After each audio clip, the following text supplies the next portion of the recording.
Hello everyone, welcome to the smart IAS. तो हम लोग डिस्कस करने वाले हैं 25 अक्टूबर 2025 का daily current affairs. Daily current affairs में we are going to talk about three topics today. First is execution petition. Execution petition क्या है? सेकंड इज ज्ञान भारतम मिशन। एग्जीक्यूशन पिटीशन जो है वो पॉलिटी और गवर्नेंस का पार्ट बनेगा। सेकंड इज ज्ञान भारतम मिशन, जो आर्ट एंड कल्चर से रिलेटेड बहुत ज्यादा है, गवर्नेंस से रिलेटेड है, एजुकेशन से रिलेटेड है। Third is international snow leopard day. तो स्नो लेपर्ड कहाँ पे आते हैं? आपके एनवायरनमेंट में आते हैं, और ये प्रीलिम्स के लिहाजे से काफी इंपॉर्टेंट होगा। क्यों होगा हम देखेंगे। Second and third topic both are highly important for the prelims. First topic जो है वो मेंस के लिहाजे से ज्यादा इंपॉर्टेंट है। तो what ever you learn today, जो भी नए वोकेबलरी आप सीखते हो, you can mention all of those in the comment section. ठीक है, स्टार्ट करते हैं। Topic number one, execution petition. देखो ये है क्या टॉपिक। एग्जीक्यूट करना मतलब किसी काम को कंप्लीट करना। कई बार किसी को डेथ सेंटेंस सुनाना भी एग्जीक्यूशन की बात बोल दी जाती है, बट यहाँ पे एग्जीक्यूशन पिटीशन क्या है? कई बार जो कोर्ट्स होते हैं, कोर्ट ने फाइनल डिसीजन दिया, और फाइनल डिसीजन जो है वो एग्जीक्यूट नहीं हो रहा है। पुलिस और बाकी गवर्नमेंट का सिस्टम उसको एग्जीक्यूट नहीं कर रहा है, इम्प्लीमेंट नहीं कर रहा है। उसको इम्प्लीमेंट करने के लिए कि कोर्ट ऑर्डर दे कि भाई इम्प्लीमेंट हो जाएगी, तो उसके लिए जो पिटीशन डाला जाता है उसको एग्जीक्यूशन पिटीशन बोला जाता है। A bench of Justice J.B. Pardewala and Pankaj Mittal, अब जस्टिस का नाम इंपॉर्टेंट नहीं है, reviewed nation wide data and found over 8.82 lakh execution petition pending in the district court. District court जो है, डिस्ट्रिक्ट कोर्ट हर डिस्ट्रिक्ट में क्या है, डिस्ट्रिक्ट कोर्ट होता है। तो डिस्ट्रिक्ट कोर्ट में ऑलमोस्ट 9 लाख 10 लाख के आसपास एग्जीक्यूशन पिटीशन जो है पेंडिंग पड़ा हुआ है। The court term the situation highly disappointing and alarming. Court ने बोला कि ये सिचुएशन जो है बहुत डिसअपॉइंटिंग है और अलार्मिंग भी है। ये एग्जीक्यूट कराने के लिए 9 लाख लोग लाइन में लगे हुए हैं कि हमारा बस जो फाइनल ऑर्डर है वो एग्जीक्यूट करा दो। It observe that delayed enforcement of decrease rendered justice meaningless, a travesty of justice. अगर जस्टिस डिले हो रहा है तो जस्टिस मीनिंगलेस हो जा रहा है। Despite legal victories, litigants continue to wait years to receive what courts have awarded them. Courts ने उनको क्या अवार्ड किया है, क्या डिसीजन दिया है, उसको पाने के लिए ईयर्स उनको वेट करना पड़ जाता है। कि इंडियन जुडिशियल सिस्टम में जो फेथ है वो फेथ क्या हो रहा है, इरोड हो रहा है, इरोड, है ना। Execution petition is the legal tool used to implement a decree. Execution petition prelims में भी आ सकता है, used to implement a decree, बस इतना, है ना। Used to implement a decree, decree या order. It is the final and most crucial stage of a lawsuit in which the winner formally requests the court to enforce its decision against the losing party. Winner जो है argue करता है कि बस उसका decision जो है वो इम्प्लीमेंट हो जाए। कोर्ट डिसीजन के बाद वाली चीज है। The payment of a sum of money और the vacation of a property. कई बार, है ना, फाइन लगाती है दो पार्टी का, मान लो तो एक पार्टी को दूसरे पार्टी को पैसा पे करना है। पे कब करेगी? एग्जीक्यूशन होने के बाद में। एक लैंड दूसरे लैंड को खाली करना है ना। दो लोग लैंड, एक ही पीस ऑफ लैंड के लिए लड़ रहे हैं, एक के फेवर में डिसीजन आया, दूसरे ने उसको ऑक्युपाई किया हुआ है, दूसरे को खाली करना है, वैकेट करना है। कब होगा ये? एग्जीक्यूशन पिटीशन के बाद में। However when execution itself takes years, अगर legal victory becomes pyrrhic, pyrrhic हो जाता है। लीगल विक्ट्री मतलब जीत के भी कोई फायदा नहीं हो जाता।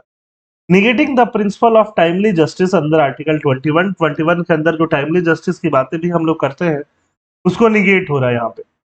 What are the execution petition, why are the execution petition languishing.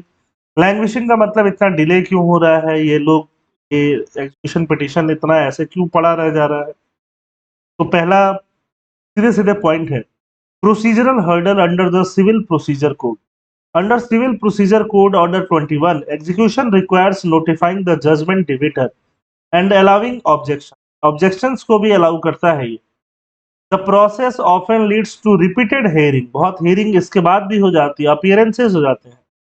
Court में adjournment भी हो जाता है कि court is adjourned for the day, मतलब आज कोर्ट की कार्रवाई बंद होगी, जिससे कि लॉन्ग डिलेज हो जाता है और काफी ईयर्स तक ये चीजें खींच दा जाती है।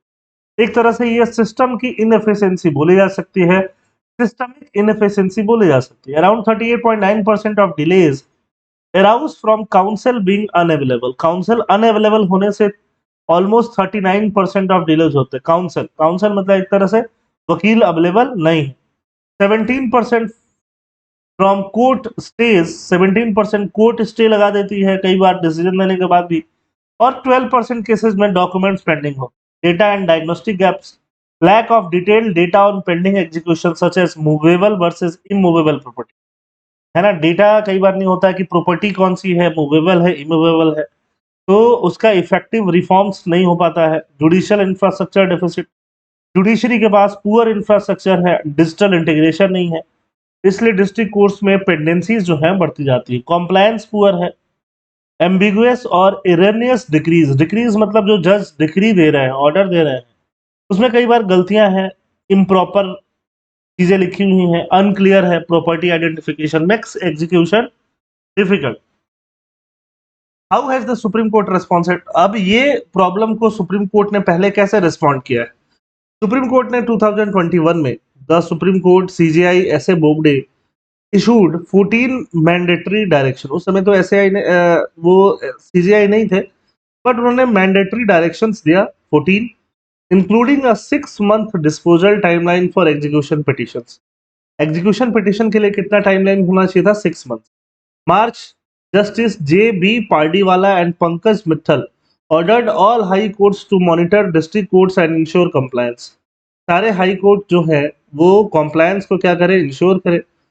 सारे हाई कोर्ट जो है डिस्ट्रिक्ट कोर्ट को क्या करे, मॉनिटर करे। यहाँ पे जस्टिस लोगों ने मार्च 2025 में ऑर्डर किया था एक तरह से। अक्टूबर 2025 में the court reviewed progress, 3.38 lakh petition disposed हो गए, बट स्टिल 8.82 लाख पेंडिंग है and granted another 6 months for compliance. और 6 months और दिया गया, मार्च से अक्टूबर हो गया, अक्टूबर में 6 months और दिया गया कि जितने ये केसेस पेंडिंग है 9 लाख के आसपास, वो भी डिस्पोज कर दिया जाए। Why is the significant for governance and economy, governance के लिए क्यों इंपॉर्टेंट है। Rule of law, rule of law तब होगा ना जब चीजें इंप्लीमेंट हो, ट्रस्ट तभी बिल्ड होगा, है ना। गवर्नमेंट के लिए, लीगल सिस्टम के लिए, जुडिशरी के लिए। इकोनॉमिक कॉस्ट, जितना डिले होते जाता है प्रॉपर्टी वाले केसेस में, उस प्रॉपर्टी का यूज नहीं हो पाएगा, वहां पे इंफ्रास्ट्रक्चर खड़ा नहीं हो पाएगा, वहां पे कुछ बिजनेसेस खड़ी नहीं हो पाएंगी, है ना। If money decrees and property positions are delayed, contracts become unreliable, this increase borrowing cost and discourage investment. Social justice, when people have to wait long even after winning a case, it punishes the honest and diligent, ठीक है, honest और diligent को punish करता है। Judicial legitimacy, delays in enforcing court order make people doubt the judiciary effectiveness and push some to use unfair or illegal way to get justice। कई बार corruption वगैरह को भी यहाँ से मिलता है।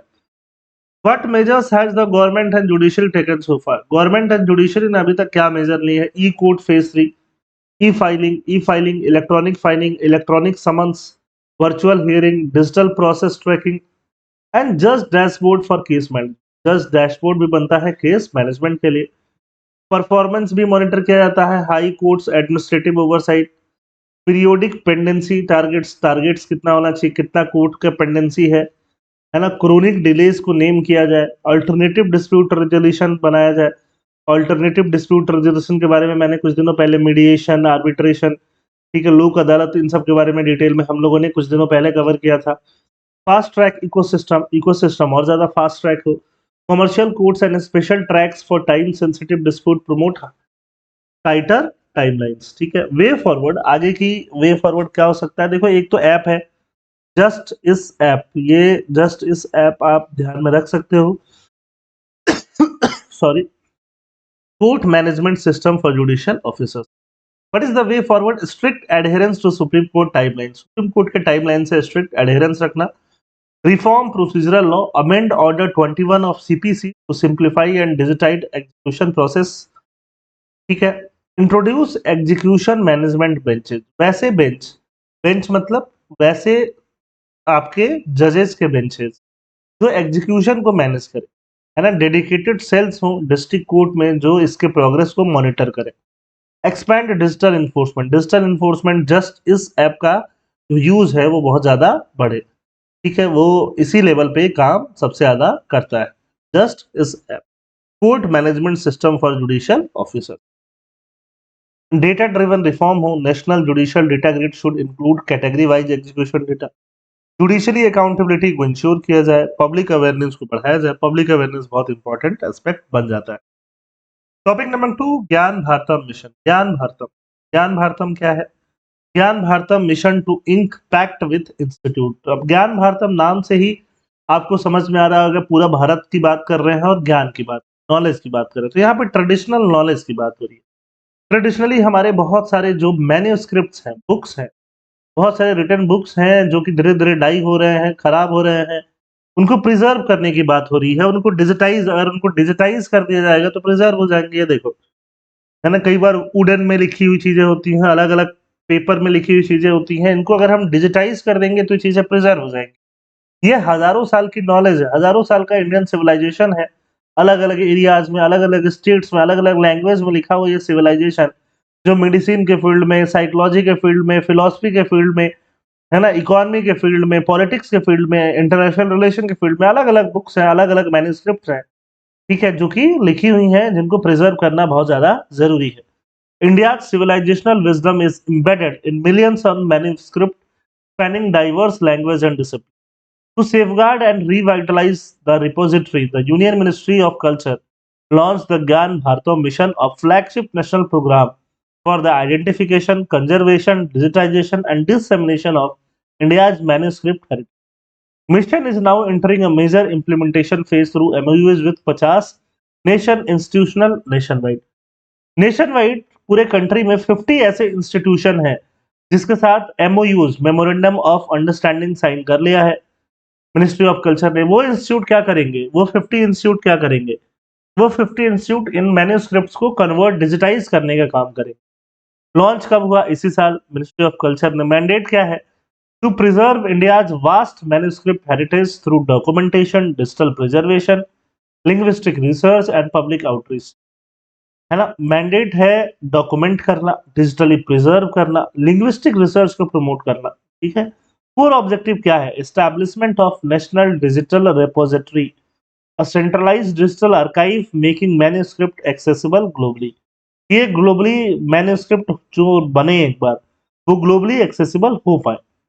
Institutional basis builds on earlier database like Kriti Sampada. Kriti संपदा earlier database है, उस पर बिल्ड होगा, है ना? जिसमें 44 लाख मैन्युस्क्रिप्ट ऑलरेडी कैटलॉग किए जा चुके हैं, इसमें कृति संपदा में। 50 इंस्टीट्यूशन के साथ यहाँ पे मिशन में एमओयू साइन हो चुका है। 20 इंस्टीट्यूशन कौन-कौन से हैं? Asiatic society Kolkata, university of Kashmir, government oriental manuscript library Chennai will sign first, followed by 30 more. 20 institution ऐसे इंस्टीट्यूशन होंगे, फिर 30 इंस्टीट्यूशन और हैं, है ना? क्लस्टर सेंटर्स बनेंगे अलग-अलग एरियाज में, handle manuscripts of their own and up to 20 partner center. Independent center बनेंगे, manage only their own collection, जो सिर्फ अपने कलेक्शन पे काम करेंगे। Each participating institute will establish a Gyan Bharatam cell with expert in conservation, linguistics and digitization, ensure seamless coordination and capacity building, जो seamless coordination और capacity building का भी काम करेंगे। की कंपोनेंट एंड फोकस क्या है? The mission operates through 6 verticals. 6 vertical के थ्रू मिशन ऑपरेट करती है। Integrating traditional scholarship with modern technology, survey होगा, कैटलॉगिंग होगा, mapping and inventoring, manuscript holding. Manuscripts कहाँ-कहाँ है उसका मैपिंग होगा, उसको इन्वेंटरी में कैटेगराइज किया जाएगा, उसको कंजर्व किया जाएगा, फिजिकली प्रिजर्व किया जाएगा, रीस्टोर किया जाएगा, ट्रेन किया जाएगा लोगों को ट्रेन किया जाएगा इससे related. Technology and digitisation, high resolution में उनका स्कैनिंग किया जाएगा, जैसे आप फोटो स्कैन करते हो। मेटा डाटा क्रिएट किया जाएगा उनसे, और एआई का यूज करके आर्काइव किया जाएगा। Linguistic and translation, translation into modern language to wider accessibility, अलग-अलग मॉडर्न लैंग्वेज, हिंदी, इंग्लिश, ठीक है? जो भी मॉडर्न लैंग्वेज और भी हैं, असमीज, बंगाली, सब में इसको और ज़्यादा ट्रांसलेट किया जाएगा। Research and publication, enabling academic engagement and thematic studies, academic engagement को इनेबल किया जाएगा, थीमेटिक स्टडीज को प्रमोट किया जाएगा। Outreach and awareness, public engagement through exhibition, workshops and online platform. Public engagement बढ़ाया जाएगा एग्जीबिशन से, वर्कशॉप से, ऑनलाइन प्लेटफॉर्म्स के हेल्प से। सिग्निफिकेंस ऑफ द मिशन क्या है? कल्चरल रेनेसा, एक तरह से रेनेसा मतलब नई शुरुआत, नई सुबह, नई खोज। कल्चरल रेनेसा इंडिया के ट्रेडिशनल नॉलेज में होगा, फिलॉसफी में, मेडिसिन में, लॉ में, साइंस में। डिजिटल हेरिटेज इंफ्रास्ट्रक्चर बनेगा। अलाइनमेंट होगा नेशनल एजुकेशन पॉलिसी 2020 के साथ। Soft power diplomacy enhances India's cultural leadership. India का कल्चरल लीडरशिप को और ज्यादा इन्हेंसमेंट मिलेगा। इसके साथ साथ कॉन्स्टिट्यूशनल इथोस भी, फंडामेंटल ड्यूटीज भी ये बोलते हैं कि हमारा कल्चरल हेरिटेज को हमें क्या करना चाहिए, प्रिजर्व करना चाहिए। अब इसमें चैलेंज क्या है? फ्रैगमेंटेशन है, टुकड़े टुकड़े में जो भी मटेरियल अवेलेबल है, कहीं थोड़ा कहीं और थोड़ा फ्रैगमेंटेड अवेलेबल है बहुत सारी मॉनेस्ट्रीज में और प्राइवेट लैंड में। Shortage of trained conservators and language experts, उनका शॉर्टेज है। Technological obsolescence and funding delays है, टेक्नोलॉजी ऑब्सोलीट होते जा रही है। What is the way forward? Develop a national capacity building framework for conservators and translators. Conservators के लिए and translators के लिए एक नेशनल कैपेसिटी बिल्डिंग फ्रेमवर्क बनाया जाए। Encourage public private partnership encourage किया जाए और यूनिवर्सिटी के साथ कोलेबोरेशन को बढ़ाया जाए। Promote open access digital archive with multilingual search tool के साथ ओपन एक्सेस डिजिटल आर्काइव को प्रमोट किया जाए। Integrate with UNESCO global heritage database to enhance visibility. UNESCO का ग्लोबल हेरिटेज डेटाबेस के साथ इसको इंटीग्रेट किया जाए कि विजिबिलिटी को जो हो वो इम्प्रूव हो पाए। Last topic international snow leopard. Leopard का नाम आपने सुना होगा, हो सकता है आप लोगों ने स्नो लेपर्ड का नाम भी सुना होगा। ये सोर्स हमने कहां से लिया है? PIB, press information bureau. PIB क्या बोलता है? पीआईबी ये बोलता है first ever snow leopard census recorded 718 individuals, है ना, snow leopard across the Indian Himalaya. Shri Bhupendra Yadav जो मिनिस्टर हैं वो बोलते 23 अक्टूबर 2025 को पीआईबी ने पोस्ट किया। अब ये ध्यान से देखो, पहली बार हम स्नो लेपर्ड का सेंसस करा रहे हैं, काउंटिंग करा रहे हैं, ठीक है। तो ये टॉपिक इसलिए इंपॉर्टेंट हो जाता है कि पहली बार हम हिमालयाज के क्रॉस स्नो लेपर्ड का हमने काउंटिंग कराया है। 23 फॉर 23 कैंपेन चला था। India observe international snow leopard day on 23 October 2025 through the nation wide 23 for 23 campaign. ये भी प्रीलिम्स में पूछा जा सकता है। Encouraging citizens to dedicate 23 minutes of physical activity to raise awareness about the conservation of snow leopard and their fragile Himalayan ecosystem. The occasion also marked the release of India's first ever snow leopard census, a milestone in evidence-based wildlife. Milestone एक तरह से आप बोल सकते हो, क्योंकि evidence इतने आपके पास स्नो लेपर्ड जिंदा है तो एक बहुत अच्छा इनिशिएटिव बन जाता है मास पार्टिसिपेशन को इनकरेज करना कि हम स्नो लेपर्ड को क्या कर रहे हैं, कंजर्व कर रहे हैं। स्नो लेपर्ड के बारे में एक इकोलॉजिकल अवेयरनेस को प्रमोट करना।